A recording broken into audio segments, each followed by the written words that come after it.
शिकस्त खाना बुरी बात नहीं, शिकस्त खाकर हिम्मत हार जाना बुरी बात है। वो शख्स निहायत बदबख्त है जो खुद तो मर जाए लेकिन उसका गुनाह ना मरे। मुझे नए कपड़ों में दफन ना किया जाए। लिबास के मुस्तहिक वो हैं जो जिंदा और बरहना हैं।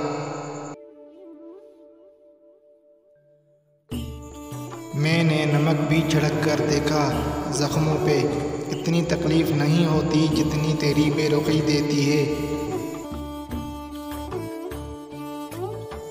निभाना जिसको कहते हैं वो तो कुछ ही लोगों को आता है। बड़ा आसान है कहना मुझे तुमसे मोहब्बत है। जिस पर नसीहत असर ना करे वो जान ले कि उसका दिल ईमान से खाली है।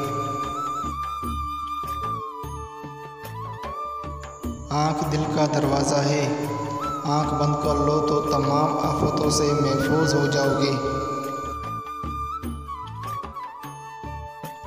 हम जितना मुर्दे को कंधा देना अफजल समझते हैं, इतना किसी जिंदा को सहारा देना समझ लें तो हज़ारों इंसानों के हालात ठीक हो जाएं।